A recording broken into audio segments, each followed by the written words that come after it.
Jim Longworth, and welcome to another edition of Triad Today, coming to you once again from our home away from home, the Senior Botanical Garden in Kernersville. We'll tell you more about them later on. Speaking of later on, that's when our roundtable shows up. We'll get into all sorts of controversies, but I hope you'll stay for the whole half hour. Some great guests, important information coming your way. But where we're going to start is talking about stroke. This may be the most important visual aid I've held up in my 50 years of doing television, because we're going to try to make everybody more aware of these signs and symptoms of stroke, and an expert is with us to help us do it. Right next to me, Dr. Jason Edsel, Chief Medical Officer and Emergency Department Physician at Northern Regional Hospital. Thanks for coming down. Thank you for having me, sir. Let's go through this, okay? Yes, sir. All right, now we can see that it spells out be fast. We're going to tell you why you need to be fast about recognizing these signs, but let's go through each letter. B, there's an indicated on the little cartoon there of balance. What does that mean? Well, certainly if someone starts stumbling around kind of all of a sudden, that's what we mean by balance when it comes to stroke. Watch out for that. There's an E and a cartoon figure of eyes. What does that have to do with the symptom there? Sure. When we talk about eyesight, what we're talking about is typically a cut in their eyesight. Maybe they can't see anything on the left side. Again, all of a sudden. So it's blurred for no reason. That's correct. Okay. Yes, sir. F, and we see a face indicated there on the drawing. Something looks like it's, what, drooping or? That's correct, yes. One side of the face may be drooping down and they can't make a smile, sort of like the Mona Lisa. Okay. Now, A is indicates arm, but I guess this could also mean a leg as well, but A for arm. What are we talking about, some kind of weakness or what? That's correct. You would see a droop on one side of the arm. They couldn't hold it up as good as they hold up the one on the other side. All right. S for speech. A slurred speech pattern. Maybe they repeat things over and over again. Maybe they slur their words together. Right. Now, the final one is T for time, and the indicator on the little drawing there is time to call 911. My question to you is, why do we need to be so quick? Why is time so important? Well, our interventions for stroke are really time-based. The best interventions we have, things like clotbuster drugs, have to be given within 3 to 4.5 hours of the onset of symptoms. There are new and exciting new strategies to treat strokes that go out as far as 24 hours, but the quicker, the better. Millions of nerve cells die every moment that the brain is without blood. So time is of the essence. And that's why I think this, and I want to thank you and Ashley and the whole team for providing me with this, because I didn't want to just flash up something electronically for a second. I just thought it was good to keep reminding folks about these symptoms and what to do for it. Let me ask you, does stroke affect everybody the same? I mean, is it more women than men, black than white, young than old? Well, it can affect anyone of any age. However, we do see a prevalence in older folks, especially women. Anything I can do, I want to put you on the spot, we didn't rehearse this, but is there anything that folks can do to maybe prevent getting a stroke later on? Absolutely. Quit smoking. Control your diabetes, control your high blood pressure, ask your doctor about treatments for high lipids in your blood, like high cholesterol. Yeah. Those things can help modify your risk for stroke much later in life. Make regular visits to the doctor, get the blood test. And boy, I appreciate you taking time to do this, and I know you are seriously a lifesaver, and I appreciate all the work you do for folks, and thanks for coming down and doing this. Thanks for giving us the opportunity, sir. All right, Doc. Here up on screen, choosenorthern.org is the website, choosenorthern.org. We'll be right back. Back now on Triad Today. Always glad when we can spend a few minutes with the good folks at Inmar Intelligence, and someone like this who's next to me who does so much for folks, young people and others in the community. We welcome back to the program Sharon Joyner-Payne, who is Executive Vice President, Corporate Communications and Great Teams for Inmar Intelligence. Welcome back. Thank you. Glad to be here. I'm not sure, even though we've done a lot of segments, you and I together, David Mounts has been here, I'm not sure I've ever said right into the camera that maybe a lot of us don't realize how many thousands and thousands of people work for Inmar. And it's a big operation. The reason I'm mentioning this is because we've heard a lot of stories during the pandemic of how it's affected a lot of companies. Companies have gone under, companies have struggled. And you guys kept going strong, because of making certain sort of innovations and adapting. Tell me about that. Well, you're right. I mean, with the pandemic, companies really had to change the way that they work. And we were no exception to that, because quickly we had to get about 2,000 of our people from all locations to work remote. And that's got lots of parts and pieces you wouldn't even realize, and we certainly learned a lot. But I think what's fortunate for us is we are a tech-enabled company. So we have lots of experience in working night and day to help our clients digitally transform their business. So we're accustomed to solving problems and innovating. So it was easier for us to adapt. And we have a lot of creative innovators there that just came together to support our team and to support our clients. What do you mean? You're talking over my head now. What do you mean you made a digital transformation? Well, that means that, we just made an announcement recently about that. And, one of the things there is it's much more, because David, and he is such a visionary, right? And so anytime the world changes, he thinks about what are the opportunities for us, and this is no exception. So it was more than just a work from home strategy. I mean, this is about actually reimagining and re-engineering and transforming the workplace. So Will people, when they're working remotely now, does this mean from now on that everybody at NMAR Intelligence they're going to work at home all the time?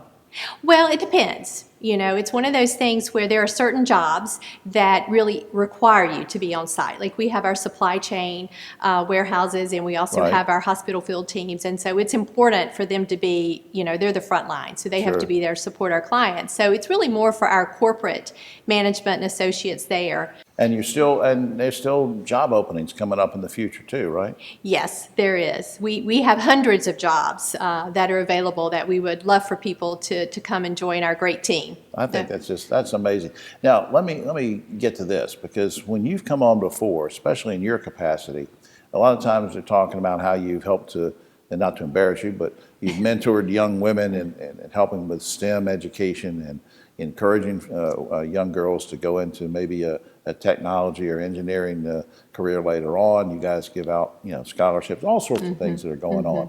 So I guess when we talk about, well, you're going to have a lot of people working from home, are you still going to have that same kind of level of commitment to community and helping youth and other folks? Will you still have time to do that? Absolutely. Even though we've not been in the office like we normally have, I think you heard about our virtual internship program we did last year, and we'll do it again this year. And then one of the things is we did this buy local program during the pandemic to support our community and the company. So we used our SMS rebate technology and said, go buy local, whether you pick it up or you have it delivered, and then submit your receipt and we'll reimburse you for that. So that was one of the ways. And the other is the United Way campaign this past year. Our team, in the midst of a pandemic, had the most giving since 2014, which just shows the heart of our NMAR people. So wow. I'm really proud of what you guys do and helping and serving in the community, and good luck with all that stuff that I don't understand. Thank you. I'd love to tell you more about that digital transformation. We're going to change the world. Yeah. You might change the world, but there's no hope for me. Thanks, Sharon. I appreciate it. All right. Thank you. We'll be right back. Oh, I forgot to mention, up on screen, nmar.com, www.nmar.com, and check that out for more information. Now we can go to the break. All right. Back now on Triad Today, just looking over this brochure that our special guest just gave me to read. And you can probably get one like this too. We'll tell you in just a little bit about that. But next to me, good friend of the show and a hard worker, DeVito Ewell is with North Carolina Works, NC Works Next Gen Youth Program Manager for Goodwill Industries of Northwest North Carolina. Welcome back. Thank you for having me. I know, just in case some people have just moved into the area, hadn't heard you and I talk about it, just give me a brief thing on what Next Gen is. What does it mean? Well, it's a youth program that helps youth and young adults ages 16 to 24 with their education and employment goals. It's in partnership with the Piedmont Triad Regional Workforce Development Board, and it goes together with Goodwill because we assist individuals with helping enhance their lives. So yes. Right. Now, what are there specific, we won't go over the whole laundry list, but just give me some examples of programs or services that a young person can take advantage of under this program. Give me a few examples, like what? So we help them enroll in some educational opportunities. If they end up dropping out of school, we kind of help them re-engage and get back into education, obtaining their high school diploma or equivalency. We also help them enroll in career pathways or career skills that, like CNA and things like welding. as well as exploring work-based learning opportunities, giving them job opportunities to go to work and get their hands-on experience they need to be productive. That's just great stuff. So you're really helping in a lot of different ways, because you've got folks that, like you said, maybe dropped out, want to come back. Then you've got other folks that say, you know, I lost my job, or I'm thinking of a career change, and you can help sort of look at what they're good at and talk to them and guide them, right? Correct, correct. Now, this isn't offered everywhere, so give me some idea of where people can go to take advantage of it. Well, it's currently right now 7 counties. We're covering Forsyth, Stokes, Yadkin, Surrey, Rockingham, Caswell, and Davie counties. And it's free for any youth that is 16 to 24 that meets the eligibility requirements. Yeah, you just read my mind. I was going to ask if it's free, so now you know. That's good. And you're saying that anybody can take advantage of this, and there's really no restriction in terms of age or anything? Well, it's 16 to 24, and they usually have to be either dropout, parenting, pregnant, or formal justice-involved offenders, or former offenders, or even foster care youth. So, Right. You know, I'll put you on the spot here, but what do you feel about this personally? What do you get out of me? What kind of gratification do you get working on something like this? It's fulfilling to see them actually take those steps to creating more an adult life and seeing them reach goals that at one point they thought they couldn't actually get there. So, How long has this been going on, the next gen work that you've been doing? I've been doing it for about almost 10 years. The program's been out for a very long time. I would say more than 10 years, for 7, maybe about 12, 13 years. Yeah. What kind of feedback do you get? Good? It's always rewarding to see them come back once they've gotten a job that they're able to support themselves and their family, buying a house or a car, and able to be self-sufficient. Is one of the most rewarding things to see. I just think that's great. I just love what you do and the enthusiasm you have, and just keep it up. You don't look old enough to have been doing it for 15 years. Oh, but I haven't. Just That's thank right. you. All right. Up on screen, goodwillnwnc.org. That stands for Northwest North Carolina. It covers a huge region, but Davita's program only limited to those 7 county areas, goodwillnwnc.org. And then when you do that, please scroll down and click on Youth, and that will guide you through that process. Davita, thanks for doing this. Thank you for having me. We'll be right back. Now on Triad Today, I'd like to talk about kinesiology, but some very specific things related to that in terms of movement and memory, and maybe a link to exercise and Alzheimer's. I want to understand all about that, and we have an expert who's going to do that for us. Jenny Entire is here, professor and associate department chair for Department of Kinesiology at UNCG, my university, who doesn't claim me. Good to see you, Jenny. Thanks for having me. You've been engaged in research that focuses on the relationship between exercise and our ability to think. Very quickly, what do you mean? Yeah, we do research at UNC Greensboro that's looking at how exercise or physical activity can benefit a person's thinking abilities. And so when I say thinking abilities, I mean things like walking into the grocery store and remembering what you intended to buy. Okay. Or coming to a stoplight and knowing it's turning yellow, should I go or should I stop? So decision making and memory. All right, so I mentioned a minute ago about maybe a link between exercise and movement and Alzheimer's. Now, what are you finding out in your studies about that? Yeah, what we're learning is that people who participate in exercise for the long term, on a regular basis over weeks and months and years, can see some protection against illnesses like Alzheimer's disease. Right. Do you have enough data to show whether or not it's a really good preventative, or it's just a good idea to do it? Both, really, to be fair. So with older adults, there's a pretty good body of evidence that shows that exercise can prevent or delay the onset of Alzheimer's. The work we're currently doing is looking at the role of exercise in slightly younger adults. Okay. So we're looking at 40 to 65-year-olds who have a family history of Alzheimer's, and what we think we're going to find is that exercise benefits them in a way that may prevent Alzheimer's disease. I just think that's great that you're doing this. Speaking of your studies, and you're doing so many helpful things to a lot of folks, I think I read in an email you sent one day about that you were going to be taking MRI tests or people in a study in a clinic.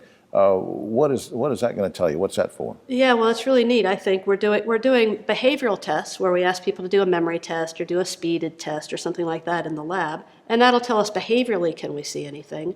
But the neuroimaging measures will let us know more really about the brain health of the individuals. So we can look at brain structure and brain function, and then we'll be able to look at changes in that over time in response to the exercise. So then you'll be setting up essentially, for a layman like me, it sounds like what you're saying is you're setting up a baseline, and then you'll be able to come back and see if there's been deterioration or improvement in that. Now, I know you alluded to a moment ago about younger people, but now can anyone participate in the studies that you're doing? Yeah, who we're looking for this particular study are people who are 40 to 65 years of age. They have to have a family history of Alzheimer's because we don't want them. We're recruiting people who have this higher familial risk of Alzheimer's disease. Okay. And they can't currently be too active because what we'd like to do is to change their physical activity behavior. Okay, I got you. Now, is this ongoing, or is there a certain start time when people should make plans to sign up and register and come, or is it year-round or what? Yeah, it's ongoing. So for the next 3 years, we anticipate that we'll be recruiting participants into our study. So if any of your listeners fit those criteria I mentioned, we'd love to hear from them. All right, now, I'm assuming that the best way is just to get in touch with you at UNCG, but there's a specific website I want to put up that will get you directly to this, and that's PAAD2, is that right? Yep. PAAD2.uncg.edu. That will take you to some wonderful information about this in case you want to participate in the study or just learn more about it. Jenny, thanks for all you do. Thank you so much. Thanks for this opportunity to share our work. Well, keep me updated, will you? Will do. All right. We'll be right back. On Triad Today, just about time for the roundtable. Another quick shout out to the good folks here at Senior Botanical Garden in Kernersville. Please go to their website, but better just come visit the garden and you can book your weddings and receptions and all sorts of things. Before we get to the roundtable and introduce this great gang here, just on a sad note, a friend of mine and a great actor and great gentleman passed away last week, Johnny Crawford, who people of my generation knew, played on The Rifleman. He was a little boy on The Rifleman. He was originally a Mouseketeer for Walt Disney too. But he was a great musician, a band leader, all sorts of things. I met him. He was on this show in 2014 when he came to Winston-Salem. We stayed in touch ever since. In 2019, Johnny came down with Alzheimer's disease, and very recently he was battling COVID and pneumonia, and that's what finally took him away from us. But Johnny Crawford will be missed. He was 75 years old. All right, guys and gals, on my right, Ogie Overman, always the great broadcaster journalist, but he's kind of on the left, but we sit him on the right. And back there, social distance, is the lovely and talented CEO of Ashtay Products, Taylor Woods, and Keith Granberry, founder of Helping Hands Consultants. Guys and gals, Congress is considering a bill, this will interest Taylor and Keith because they're so young. Congress is considering a bill that would expand Medicare to cover people anyone 50 and over, not just 65 and over. What do you think, Ogie? I think I'm okay with it. Paying for it is always going to be the issue, but yeah, ethically, I think it's fine. Young under 50, Taylor, what do you think? Exactly. My question is, who's going to pay for it? And then when does it start? Who's going to pay for that big gap between people who are already 50 and people who are 65? Yeah. What do you think, Keith? Good idea? I think there's some money that can be moved around to help people, especially many folks who are really in need. I think that would be a great idea. Yeah, and a lot of people could really use it. And, Absolutely. And I tell you what, it's expensive to go on your own and try to pay those premiums. Undocumented immigrants in the state of New York will now receive up to $15,000 in relief money because of job losses and whatever during the pandemic. California has a similar program. I don't want to be nasty about this or xenophobic or anything, but just basically, guys, do you think that taxpayers should compensate undocumented workers because of the pandemic, Ogie? Well, I mean, they're doing work, and they're doing work that Americans typically don't want to do. I think I'm okay with it. Taylor. This is a tough question. The amount to me seems a little bit high. Do I think undocumented immigrants should experience some sort of economic relief or funds or money to, make up for the loss of income because they do work? Absolutely. The amount, I'm not sure about that. We might need to get a calculator. Mr. Granberry. I think that number one, these undocumented workers are doing a lot in America.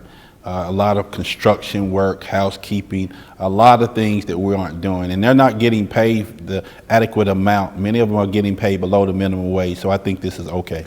All right, speaking of tax dollars, and we touched on this kind of briefly one week, but 35% of the profits of the education lottery in this state are supposed to go to education. But over the years, over the last 15 years, that number has slipped down to 30% with more money going to prizes. Guys and gals, should the state legislature go back and reinstate that 35% rule? Should Josh Stein, the Attorney General, make it enforced? Should we try to get back to that 35% level for education? Ogie. Jim, I saw this coming a mile away. When we were debating this about pari-mutuel wagering, we talked about last night. Right, and you and I talked about it 15 years ago. That's when they brought up the lottery and they decided that would be better than an economic package that included horse racing and pari-mutuel wagering. Right. And you knew it, every state that does it. They say it's going to education, and it never does. It Every slips single down. state, it never Yeah. goes. They divert it to something else. Taylor. Every time. Yeah, I mean, 35%, 30%, those are both low. We need to not only reinstate it and hold it, but we need to make it 50%. I would love to get $1 million, but I would also love if $1 million went to our education system. I agree. Keith? I think it's too low. I think the money should go to economic development and education, and I agree with Taylor. I think it should be around 50% for education and then an additional 25% for economic development. There are people who are suffering who really need the help, and we're not helping them. All right, as most folks at home know, and we know, the census figures came out, and North Carolina picked up hundreds of thousands of people, so we'll get an extra congressional district seat for next year. California lost a seat, Texas picked up 2, we'll pick up 1. Don't want to get into the minutiae of that, but the question is, we still got to get through drawing that new district and where it's going to fall. And then comes gerrymandering. So would you guys like to see a bipartisan independent commission draw this thing and try to balance out the fact we've gotten more Democrats registered than Republicans in the state, but only 4 Democratic congressmen to 9 Republicans? Should a commission get together, draw this thing in favor of Democrat? Ogie. Well, I don't even ask that it be in favor. Just make it fair, for crying out loud. Just make it fair. If Republicans, they'll take that extra seat, it'll be 10-4. Right. If Republicans are left to their devices. Wait and see. Taylor. Yeah, I agree. It should just be fair. Why can't it just align with the ratio of registered voters in North Carolina? Yeah. What's wrong with that? Well, it makes sense. That's what's wrong with it. Makes too much It's sense. logical. Keith. It makes a lot of sense, but in favor of something that they're not going to do, I think there should be a bipartisan commission that gets together and really try to draw this thing up adequately and fairly. Most fireworks are illegal in North Carolina, but there's a bill in the state up in Raleigh where they're saying we should leave it up to the localities to decide what fireworks should be legal and which shouldn't. Ogie, any thoughts on this? I don't think it should be left to the localities. I'm not crazy about that. People get their hands blown off every single 4th of July and Halloween every year. Yeah, that'll be a mess to have 100 different counties. Yeah, Taylor. Personally, I don't want to keep driving to South Carolina to get the fireworks. Yeah, you don't want to have to drive all the way down there. You don't have to drive an Taylor. hour away to Yeah. South Carolina to get her fireworks. I'm just saying, if people are going to blow their hands off on the Walmart fireworks, they're going to blow them off on the big ones too. You're rough today. You're rough. All right, Keith. What about it, Keith? She's rough. All right, Keith. What do you I don't think? even know what to say after that. Well, you can't say okay, anything. I can't say anything. All right. I think that fireworks should be outlawed. All right. That's period. Taylor should South be outlawed. Carolina, That's anywhere. Period. All right. Finally, last week, and this is a sweet story. Finally, last week, walking hand in hand, President Biden stopped down. He stooped down and he picked up a little dandelion and he handed it to his sweetheart, his wife, Jill. And the internet went wild with, oh, it's so romantic. Guys and gals, have you ever done something romantic for a date or a spouse? Ogie. I do it all the time, Jim. Seriously. Do you? I'm just an old-fashioned You're romantic. I really am. I All really right. am. What about you, Taylor? Absolutely. I even think women should, treat their significant others nice. Yeah, so not only get a dandelion, but you do romantic things for them. Yeah. All right, Keith, what about you? You ever do anything romantic? You know, I was walking one day and I picked up a whole dozen roses out of a garden and just gave them to my date. Everything. And then I went down the street and bought a couple diamond rings. I'm just that romantic guy. Yeah, right. What Keith doesn't realize is this is Triad Today not to tell the truth, because That's what I do. I wouldn't believe any of that. Mr. All right. Romantic. Well, that's all the time. That's all the time. Fortunately, that's all the time we have. Oh, except for this. Sad news here. Last week, this guy from another country was trying to sneak into the country. He was stopped at the New York airport because he had smuggled in, he had 35 songbirds stuffed into his pants. Now, I don't know what the angry songbird sounded like, but the man was singing a lot higher than usual. See, he had they were stuffed Yeah, into yeah, his. we don't get it. I know what. All right, we'll see you next week.